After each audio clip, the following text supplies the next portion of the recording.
been in this league long enough to know what the all-star break kind of means for guys, means for teams. Just when you think about what this team has gone through, especially from an injury perspective, what do you think the team can really benefit from getting to go? Just a little bit of a reset. Guys have been banged up. A lot of guys have been banged up across the board. Some guys have been out. Some guys have been playing through some things. It's just some time to rest, recover, and then mentally refocus. We've got 27 games left, and we got to attack it as a kind of its own season. What do you think this team needs to figure out in that final 27 games? I think a lot of it is just continue to sharpen up what we've been working on all year. And I think when you get down to the weeds of that, it's about finishing games well, and then on the defensive end, competing and showing what we can do there, which I think we've shown that we can be a good team. I think as we start to get guys back and get that rhythm, we can elevate that type of ball and carry us in the playoffs. That'll bode well for us. And any chance you have any familiarity with the career of Doug Moe? Obviously, important figure for Denver sports. Not as much. I mean, you see his name up in the rafters and all that he's accomplished. I mean, we talk about these people, they're kind of like the pioneers of our game, people that really pushed the envelope and allowed us to have what we have and the type of league that we have now. So definitely a very important figure, and just for us, it's looking back with gratitude. Cam, how much tighter does everything get during this final little bit more than a quarter of the season? Push for the playoffs? It has to, especially because for us, we have a lot of really good teams on the schedule coming up, so we'll be challenged night in and night out, and we know what the ultimate goal here is, and we have guys that have accomplished that goal and know what it takes. So just kind of taking all those steps necessary. Can you reflect on the first 55 games of you? Obviously, it was a little stop and start with the injury, but where did you start when you think about the first two seasons for you? It's in the past. Lessons have been learned from them.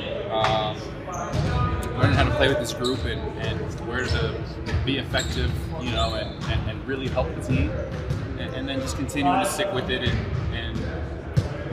like I said, it's almost like a refresh on the season for a lot of us, for us as a team, and for me personally. Is there one lesson that stood above the rest? In terms of learning how to play with this team, or it's just the flow, offensive flow, where shots come from, defensive flow. You go team to team, it's different, but there's no Jokic's and the Jokic-Jamal combo. It's just learning, where I can be to help the team. I know you missed a big chunk of time, but at any point in the season, do you feel like you're confident that this team can potentially do great for the ball? No. The belief has been the same with this team. Every time. And yeah, we do some silly stuff from time to time, maybe drop a game that we shouldn't have.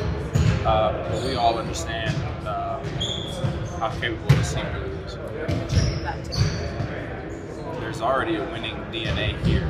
There's already that championship mentality. We have a roster of the other 4 stars. We have number 15 and what he brings to the table. And I just think we have a lot of talent. And a lot of basketball IQ. And as it continues to evolve, I think there's so many levels for us to reach. It's not like we've maxed out our team. I think there's a lot of things on the table. Taylor, you been watching much of the Olympics? A little bit. What's your favorite sport? You a big skeleton or luge guy? It's entertaining. I was watching the pair figure skating a couple days ago.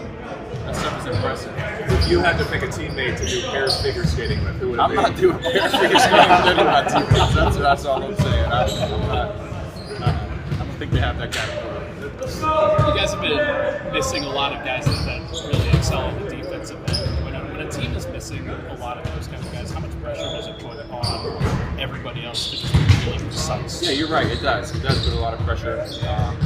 You look at a guy like Peyton and how he's able to make really high-level defensive plays, protecting the rim, and things like that. AG too, this is college underneath. You miss those guys. Everybody else, like you said, kind of just has to be a little bit sharper in rotation, sharper in game plan discipline. Like I said, we've had moments where we have not done what we should have done, but they're all learning experiences. Thank you. Thank you.